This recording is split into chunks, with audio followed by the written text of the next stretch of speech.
έξοδο στο reality επιβίωσης ψάχνουν οι Έλληνες τηλεθεατές προσπαθώντας να ξεχάσουν τα προβλήματά τους.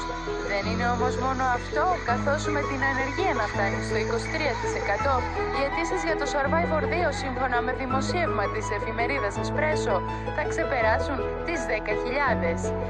Ναι, καλά ακούσατε.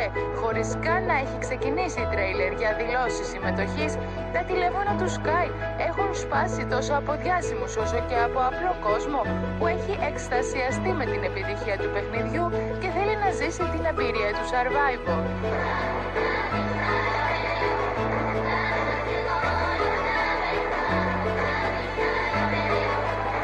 Survivor στην Τουρκία να έχει γίνει sequel και να διανύει μάλιστα την 11η του τηλεοπτική χρονιά, πολλοί θέλουν το Survivor της Ελλάδας να έχει την ίδια τύχη.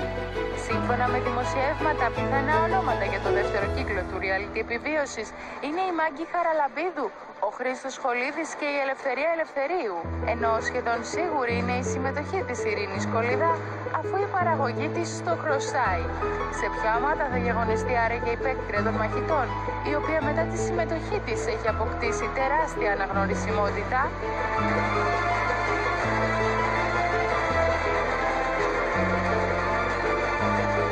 Λένε ότι όσοι έχουν περάσει από το Survivor Πανόραμα είναι πιθανοί συμμετέχοντες.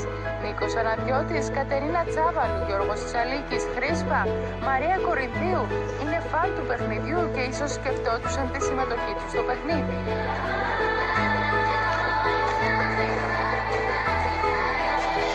Το μόνο σίγουρο είναι πως οι διάσημοι αυτή τη φορά θα δεχτούν πιο εύκολα να ταξιδέψουν στον μακρινό Άγιο Δομήνικο με κάποιους να αυτοπροτείνονται.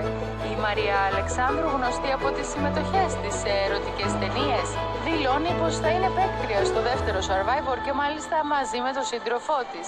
Ενώ σε συζητήσεις είναι και ο Γιάννης Δρυμονάκος, αθλητής της κολύμβησης, ο οποίος ήταν υποψήφιος και για το πρώτο.